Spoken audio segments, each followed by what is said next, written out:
મિત્રો તો આપણું શાકની તૈયારી થઈ ગઈ અટાણે તો એમાં તેલ નાખી દીધું તેલ નાખીને હવે ને રાઈ ને જીરું નાખી દીધું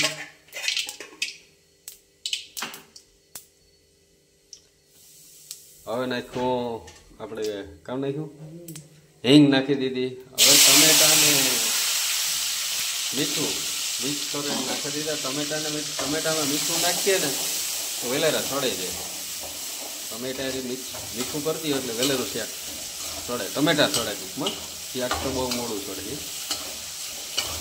અહીંયા હવે મિક્સિંગ ચાલુ છે ઘર આપણે એના ધીરે ધીરે મિક્સ કરીએ તો વેલેરું પાકું થાય છે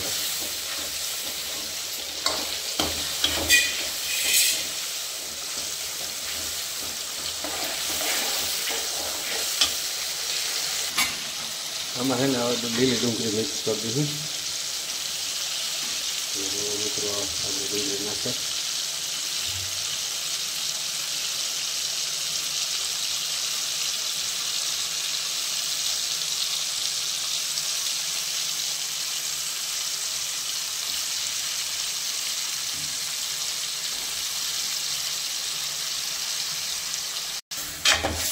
ડુંગળી નખાઈ ગઈ હવે એને મિક્સ કરી દો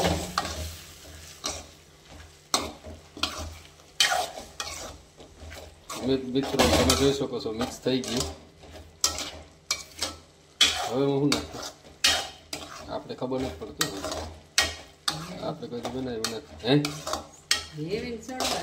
હવે આને 5 મિનિટ કે 10 મિનિટ સડવા દે હે જ્યાં સુધી તેલ ઉપર ના આવે ત્યાં સુધી તેલ ઉપર આવે કે પછી રેડી શાક ક્યાં થવા આવ્યો હવે ચટણી નાખવાની બાકી રાખી હતી છેલ્લે એટલે ચટણી છે ને આ રીતે મિક્સ થઈ જાય એટલા માટે ચટણી બાકી રાખી હતી તો હવે 3-4 ચમચી ચટણીની પડી છે પછી નાખીએ જીરું આ જીરું આવે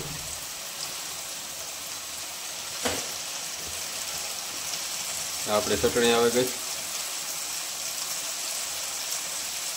બે ચમચી ચટણીની ભેળી ગઈ એને મિક્સ કરીને હજે થોડીક વાર ચડવા દેવું 1 ગ્લાસ પાણીનો નાખી દઉં 1 ગ્લાસ પાણી 1 ગ્લાસ આવું કે નાખવાનું બાકી છે ને ઘૂંટડો કે નાખ્યું ભાઈ હજી આમાં પડવાનું પાણી બાકી છે હા બાજરાના રોટલા એની મજા આવી ગયા ખાવાની આપણે શુદ્ધ અને ગુજરાતી કાઠિયાવાડી બાજરાના રોટલાની તૈયારી થાય ભાઈ હવે એને સારી લીધો જોઈ લીધો કઈ રીતે પ્રોસેસ છે એ ભાઈ આ એટલો લોટ સાર્યો કેટલા રોટલા બનીએ એક બની જાય કે બે એક રોટલો બની જાય ભાઈ એટલા લોટમાંથી જોતા રહ્યો અને પ્રોસેસ કઈ રીતના છે જોતા રહેજો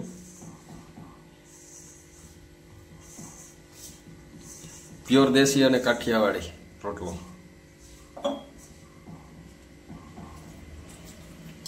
આને જો સુલાવામાં પકાવીએ તો સ્વાદ અલગ થાય આપણે સિટીમાં ગેસ છે એટલે આપણે ગેસ ઉપર જ રોટલો બનાવીએ અને ચૂલા ઉપરની મીઠાશ છે ને કંઈક અલગ જ છે આ રોટલાની ગેસ ઉપર મીઠાશ આવે જ એવું કંઈ નહીં બાકી આને ઘૂંટવાઓ ને મહરવો ને એ જ મહત્વનું છે રોટલાનું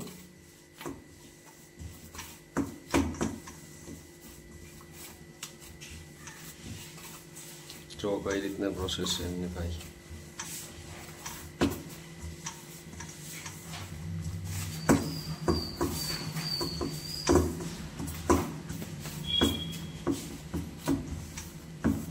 તો આપણો બાજરાનો રોટલો છે ને એકદમ મસ્ત રીતના ઘૂંટાઈ ગયો હવે એને બે હાથ વચારે કઈ રીતના ઓલું આપણે રોટલો બનાવે એ જોઈએ તો હું થોડુંક પાણી લઈ લીધું હવે બાજરાનો રોટલો બનાવે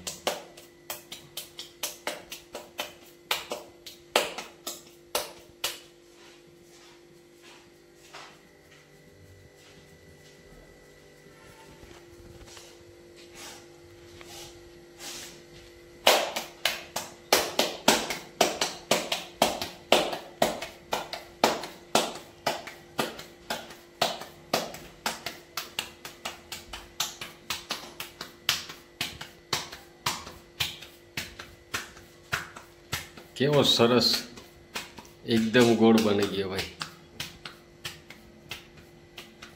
હા, આમાં લાઈક છે અને સબસ્ક્રાઈબ કરતા રહેજો ને ભાઈ. કોમેન્ટમાં જરાક જણાવજો કેવોક લાગ્યો હોય તો આપણે એને તાવડીમાં નાખી દઈએ. જો ભાઈ કેવો ગોળ મસ્ત બન્યો બાજરાનો રોટલો, અને ખાવાની મજા ઓર આવે. આમાં થોડુંક મીઠું નાખીને બનાવે રોટલાને પણ. એ આગળની પ્રોસેસમાં તમે જોડી દેજો. થોડુંક મીઠું નાખવું પડે એમાં રોટલામાં, તો સ્વાદ અલગ આવે એનો. અહીંયા આપણો હે ને લીલી ડુંગળી અને ટમેટાનું શાક તૈયાર છે ભાઈ. એકદમ તીખું ફેરવે નાખ્યું. એક પડ હેકાઈ ગયું, એક પડ હજી હેકવાનું બાકી છે, તો બીજું પડ ફેરવે. જો આપણો બાજરાનો રોટલો છે ને બનીને તૈયાર થઈ ગયો ભાઈ. કેવો ગોળ અને મસ્ત છે, કેવો ફૂલેલો છે. આ ગરમ ગરમ એટલે હાથમાં નથી લેવાય ભાઈ. જાજો કેવો મસ્ત બની ગયો. આ વિડીયો સારો લાગે તો લાઈક શેર અને સબસ્ક્રાઈબ કરજો ને કોમેન્ટમાં જણાવજો તમને કેવો લાગ્યો આ રેસીપી. તો કોમેન્ટ કરજો અને લાઈક અને શેર સબસ્ક્રાઈબ કરવાનું ભૂલતા નહીં. કોમેન્ટ તો ખાસ કરજો.